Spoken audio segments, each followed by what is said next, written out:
Mummy ચાલો જય શ્રી કૃષ્ણ. હું રજા લઉં છું. અરે પણ આટલી બધી શું ઉતાવળ છે?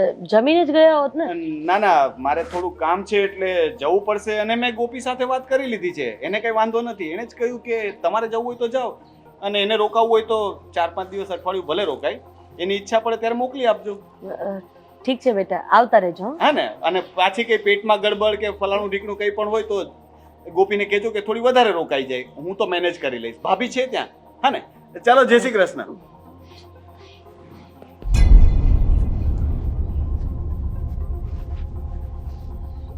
બેટા શું થયું? આમ રોનક કુમાર આવ્યા એવા જતા રહ્યા? જવા દો ને, કઈ કામ છે આપણે એમનું, જવા દો જતા હોય તો. અરે બેટા કઈ માથાકૂટ થઈ? શું થયું છે? મને માંડીને વાત તો કર.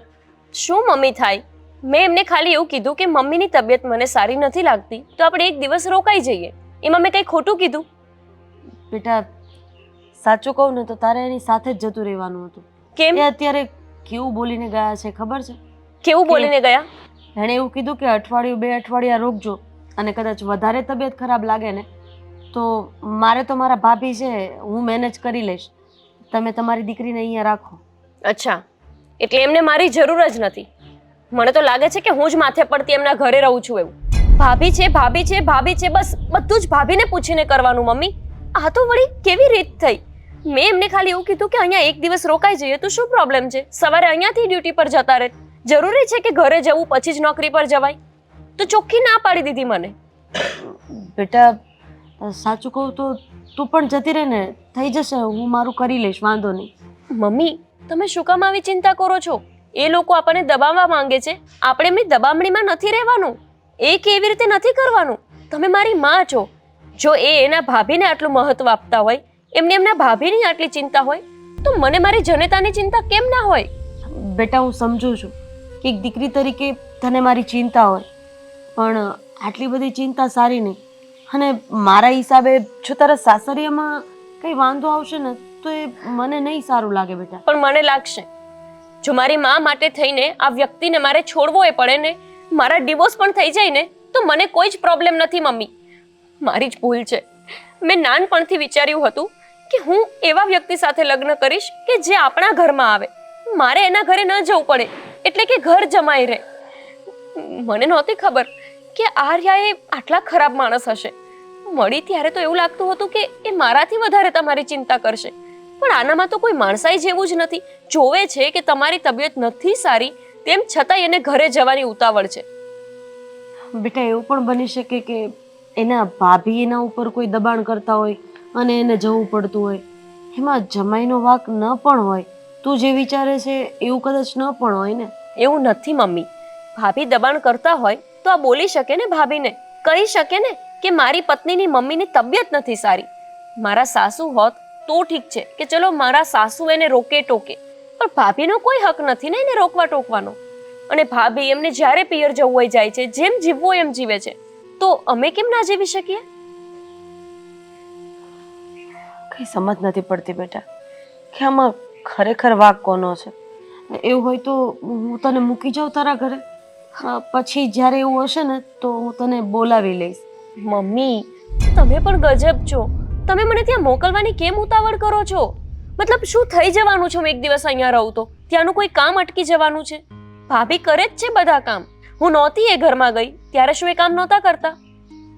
બસ હું લગ્ન કરીને ઘરે શું ગઈ, બધી જ આશાઓ મારા ઉપર મૂકી દીધી છે કે આ ઘરના કામ બધા ગોપી કરશે, મને પૂછી પૂછીને પાણી પીશે. જો મમ્મી, એ ભાભી છે ને તો એને ભાભીની જગ્યાએ જ રહેવું જોઈએ. વધારે સાસુ બનવાના ડ્રામા ન કરવા જોઈએ.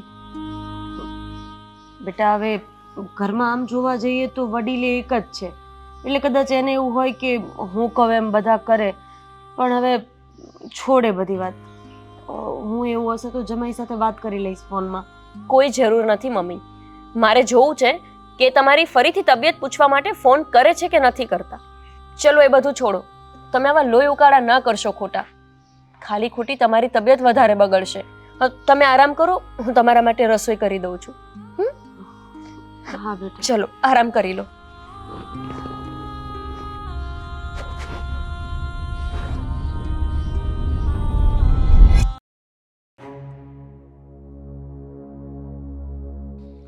પર્સ આવી ગયું, મોબાઈલ આવી ગયો અને મારું નીકળવું. આદિ હા કેટલી વાર છે હવે? બસ જો રેડી થઈ ગયો છું. બધો સામાન યાદ કરીને મેં બધો જ મૂકી દીધો છે મારી સામે. પછી ચા ઠંડી થઈ જશે ને એટલે પછી પાછા મને બૂમો પાડશો કે અરે. ચા હાવ ઠંડી છે. નહીં પાડું ને. કેવી વાત કરે છે? રોનક તૈયાર થઈ ગયો? એ લોકો તો રેડી થઈને ક્યારના જતા રહ્યા છે. જતા રહ્યા? એટલે ગોપીને પિયર જવું તું ને એટલે રોનકભાઈ એને મૂકવા ગયા છે. અરે આ શું રીત છે?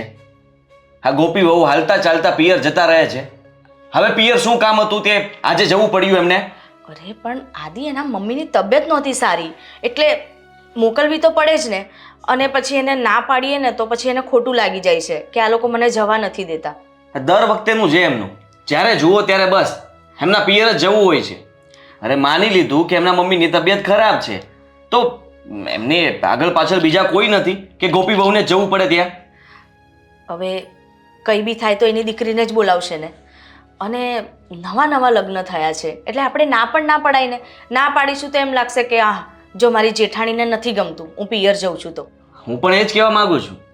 નવા નવા લગ્ન થયા છે ને તો સમાજમાં, કુટુંબમાં, પરિવારમાં આ બધાને એમ જ થશે ને કે ગોપી બહુ હાલતા ચાલતા કેમ પિયર જાય છે?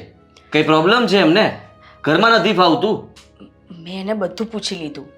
મને જે ડાઉટ હતો ને તમે પૂછી લીધું પણ એને એવું કશું નથી.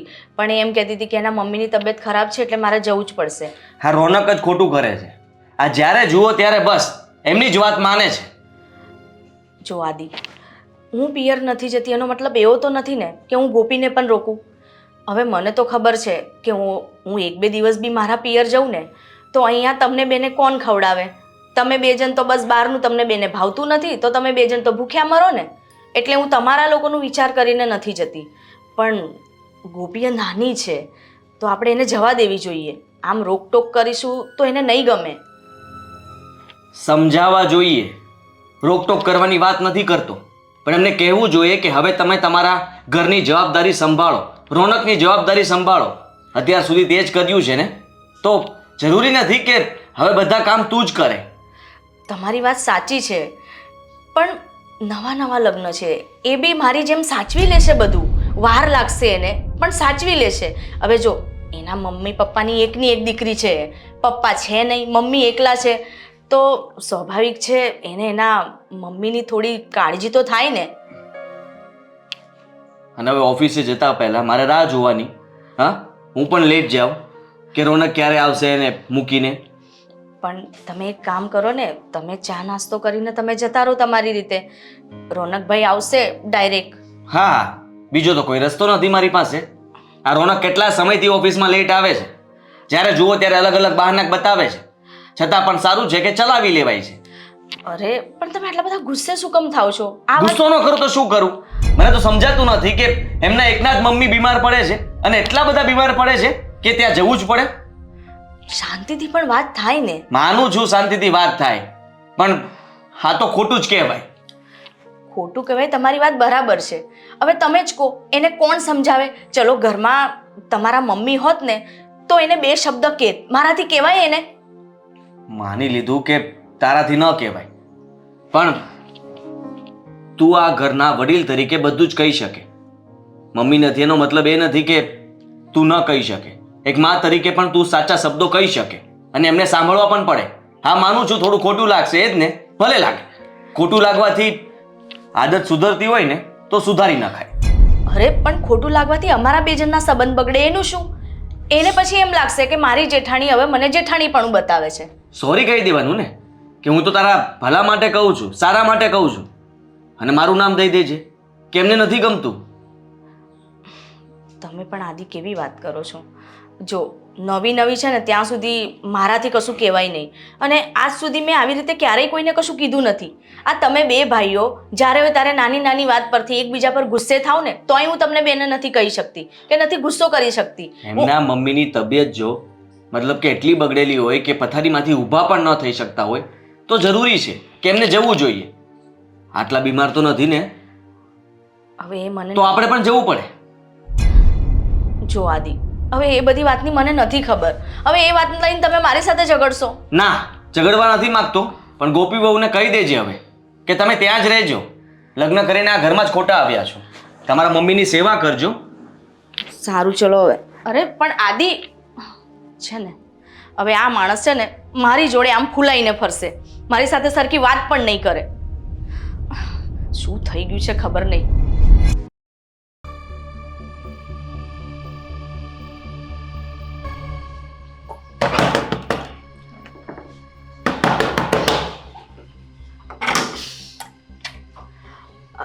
અરે રોનકભાઈ, અને ગોપી નથી આવી? ના, નથી આવી.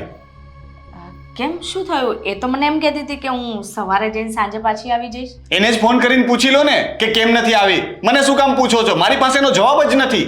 અરે પણ તમે આટલા બધા ગુસ્સે શું કામ થાવ છો? થયું છે શું? અમારે શું વાત થઈ હતી?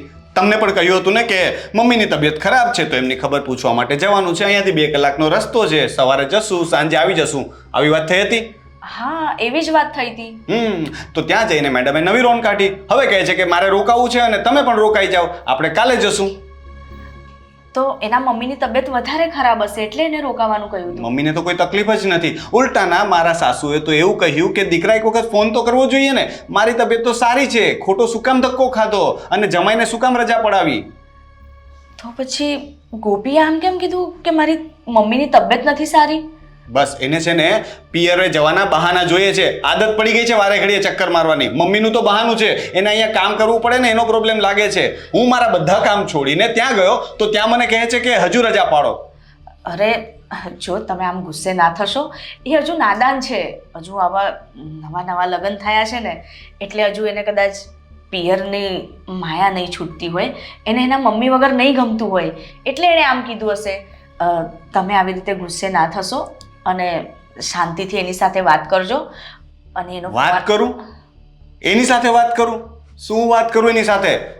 એને તો કોઈ મારી વાત માનવી જ નથી. સવારે મેં એને જવાની પણ ના જ પાડી હતી. એટલે પ્રેમથી કહ્યું હતું કે વારે ઘડીએ ન જવાય, તો એનું મોઢું ચડી ગયું. એટલે મેં કહ્યું કે ચલો હું ભાભી સાથે વાત કરી લઉં. તમે તો આજ સુધી કોઈ વસ્તુ ના પાડી નથી, છતાં પણ તમને પૂછ્યું તો પણ એને પ્રોબ્લેમ હતો. એ કહે છે કે ભાભી છે, મારા સાસુ નથી, તમારે એમને શું કામ પૂછવું પડે? મેં કીધું કે એ મારા વડીલ છે, એમને પૂછ્યા વગર કંઈ નહીં થાય. તો પણ એને ખોટું લાગી ગયું.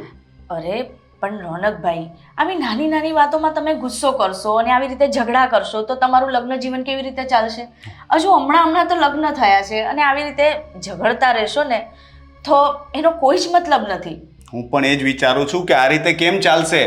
ભાભી, તાળી એક હાથે નથી વાગતી. જો એને લગ્ન જીવન સારી રીતે વિતાવવું હોય ને તો એણે પણ મારું માનવું પડે. હું જ બધી વાત એની માનીશ તો કેવી રીતે ચાલે? અહીંયાથી જવા માટે જીદ કરી તો હું માની ગયો, હવે ત્યાં જઈને રોકાવાની જીદ કરે. બધી જીદ તો કેવી રીતે માનું? કામ ધંધો છોડીને શું એની સાથે ફર્યા કરું? અરે સવારથી ફોન પર ફોન આવે છે, મારે કામ પેન્ડિંગ છે તો પણ માંડ કરીને રજા લીધી. મેં બોસને સમજાવ્યા કે હું કામ અહીંયાથી પતાવી આપીશ. હજુ એ બધું પતાવું એ પહેલા મેડમ નવી ફરમાઈશ લઈને આવી ગયા કે હવે અહીંયા જ રોકાવું છે. હા પણ તમારે એને શાંતિથી સમજાવવું હતું ને. આવી રીતે ગુસ્સે થઈને શું કામ આવી ગયા? હવે એના મમ્મીને કેવું લાગશે કે જમાઈને શું થયું હશે, આમ ગુસ્સો કરીને જતા રહ્યા. જો એના મમ્મી સમજુ હશે ને તો એને ભાન પડશે કે મારી દીકરીનો વાંક છે, વારે ઘડીએ ના આવાય અને આવ્યા પછી રોકાવાની વાત તો કરાય જ નહીં. એક તો હું નથી કપડાં લઈને ગયો, મારું લેપટોપ અહીંયા ભૂલી ગયો હતો, શું એમને જ રોકાઈ જાઉં? તમારી વાત તો બધી સાચી છે પણ આવી રીતે કેવી રીતે ચાલશે? તમે ગુસ્સે થઈને આવતા રહ્યા, ત્યાં એ પણ ગુસ્સો કરતી હશે. કરે, ગુસ્સો કરવો હોય તો કરે. તમને ખબર છે હું તો ચા નાસ્તો પણ કર્યા વગર નીકળી ગયો, રોકાયો જ નહીં. મારે નથી રોકાવું, મારે અહીંયા ઘણા કામ પડ્યા છે, હું નીકળી ગયો. અરે જો ગોપી સાથે તમારે જે કંઈ પણ હોય પણ એના મમ્મી સાથે તો તમારે એવું નહોતું કરવું ને. મમ્મીનું તો માન રાખી લેવું હતું ને. એમના મમ્મીને એવું ના થાય. એના મમ્મી ઓછા નથી. હું નીકળતો હતો, મેં કહ્યું કે મમ્મી હું જાઉં છું, મારે થોડું કામ છે આમ તેમ. તો એકવાર પણ એમણે એમ ન કહ્યું કે જમાય ચા નાસ્તો તો કરીને જાઓ. આ તો કૂવામાં હોય ને તો અવેડામાં આવે, મામાં જ બુદ્ધિ નથી, દીકરીમાં ક્યાંથી આવે? અરે એમાં એમ પણ હોય ને કે હવે એકની એક દીકરી છે, એના મમ્મી એને લાડકોરથી ઉછેરી છે અને જો તમે આ રીતે કરશો તો પછી કેવી રીતે ચાલશે? જો મારી વાત માનો, જે બી થયું હોય આ બધો ગુસ્સો થૂકી દો. તમે સવારે એને લઈ આવજો. જોયું જશે. અને જો એટલા બધા લાડ કરાવવા હોય તો દીકરીને ઘરે જ રખાય, પરણાવાય જ નહીં. કારણ કે ખબર હોય ને કે પરણીને તો સાસરે જ જવાનું હોય, પિયરમાં ના રહેવાનું હોય. પણ મારા સાસુને ભાન નથી પડતી. જો ભાન પડતી હોત ને તો અત્યારે એ પણ મારી સાથે હોત. અરે પણ રોનકભાઈ, હવે તમે અહીંયા ગુસ્સો કરીને બેસી રહેશો, કાલે પછી ગોપી એની જાતે નહીં આવી તો? એ પછી જોશું. અત્યારે મારે કામ છે. હું જસ્ટ નાસ્તો વાસ્તો કરીને ઓફિસ નીકળું છું. હા, હું ત્યાં છું. નાસ્તો લેતા આવો પ્લીઝ. સારું. હા. હે ભગવાન, આ બે ભાઈના મગજ છે ને એક જેવા છે. શાંત તો ક્યારેય પડે જ નહીં. ગુસ્સો તો એવો નાક પર હોય છે ને કે શું કેવું.